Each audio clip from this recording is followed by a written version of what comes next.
like to call upon Jane Bennett, and before I do, I'd just like to tell you a little bit about Jane Bennett. For people, especially within Tasmania, Jane has created a large presence in terms of her influence throughout the state.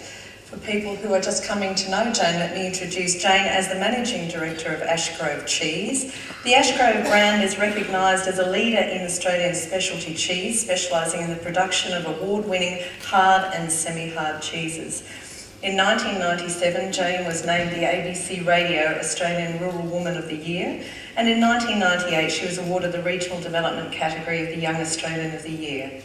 In 2008, Jane undertook a Nuffield Farming Scholarship looking at the role of regionality in the marketing and branding of food. Jane has had so many other roles in the development of Tasmania and further afield, so I'd like to call her to the stage to speak on Culture is Evolution, Not Archaeology. Thank you.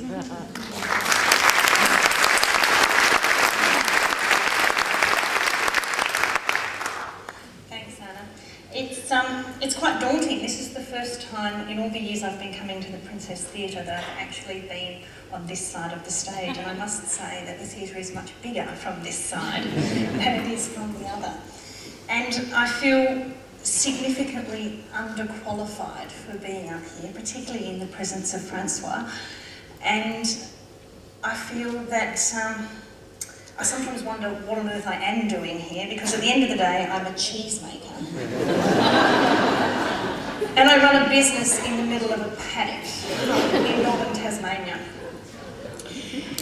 I'm actually, the business is located on the site of my great-grandparents' house, and my cousin Paul, who runs our farm, his children are the 6th generation of our family to live on that piece of land in Elizabethtown. So we are, in essence, a very traditional Australian farming family, and not that different to the farming families that I've encountered all around the world. I've been very fortunate and very privileged in my life to have done a lot of travel, and I spent a couple of years living in the UK on farms and working with farming families. And I think it's true to say that rural communities across the world are very, very similar, and we have a massive capacity to resist change. And that is essentially because there's very little movement of people in and out of our communities. We can stay on our same bit of farmland and we can continue to do what we've always done.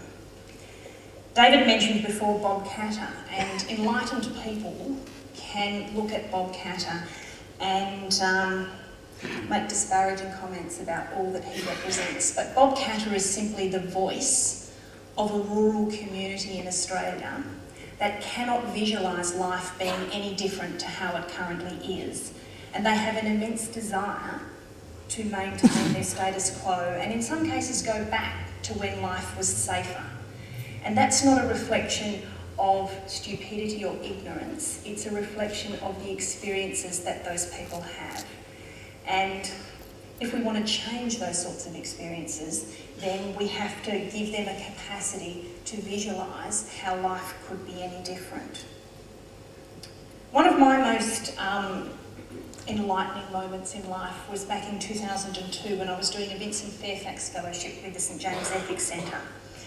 And I was able to go and spend 3 weeks in rural Taiwan. Believe it or not, there is a part of Taiwan that isn't occupied by millions of people, only hundreds of thousands of them.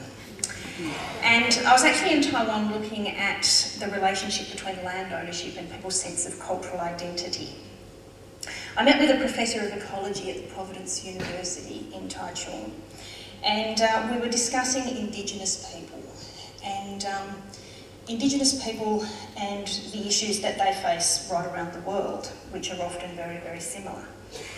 And it was he who made the statement to me that I quote so frequently now, and that is quite simply that culture is evolution and not archaeology. And if we as businesses and we as communities want to be relevant going forward, then we need to have a capacity to evolve our communities and what we do to be relevant to the broader society as we go forward. Otherwise, we become stagnant and the world will start to pass us by. And this is something that has really influenced my thinking in the last few years. I've also had a lot of fabulous experiences where I've been able to travel the country doing all sorts of work with federal and state governments involved in rural and regional development. Now, some of that work has actually involved doing telecommunication inquiries, and it was back in 2000 when we were doing the first of these telecommunication inquiries, and we were travelling the country talking to communities about the issues they faced with telecommunications, and I began to realise that there was an enormous difference in the communities that we were visiting. Some of those communities were struggling and some of those communities were really thriving. And I began to think about what were the issues that were different in those communities that allowed some to thrive and some to really struggle.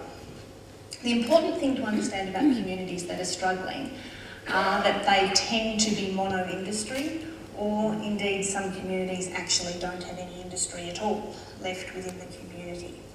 And what that tends to create is a dependence mentality within the community.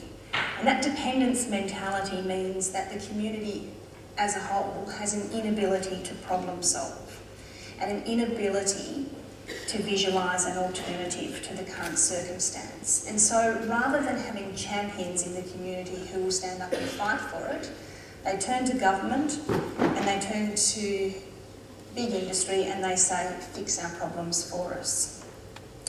Communities that are thriving, on the other hand, have a lot of diversity. They have diversity in their economy and they have diversity in the people that are in the community. And it's really important to have that level of diversity if you're going to have a thriving tourism industry, because visitors to your community need to feel welcome. They need to feel that it's okay not to be the same as everybody else when they come into your community. These communities also have champions. And champions of communities aren't just people who have the capacity to stand up and shout and yell for their community and get governments to pay attention to them. Champions have the capacity to solve problems. They also have the capacity to have vision and to share that vision with the community and enable the community to go forward. The most important thing, though, that I found that all those communities shared was that they had really vibrant arts cultures within them. And those arts cultures are what are really, really essential for supporting diversity, enabling people to visualise change, and absolutely fundamental for entrepreneurs to start up businesses. And perhaps more importantly, the arts are really important for allowing failure to happen in our communities. And one of the greatest inhibitors to development in rural and regional communities is a fear of being different, the fear that all your neighbours and all your friends are going to ridicule you and laugh at you.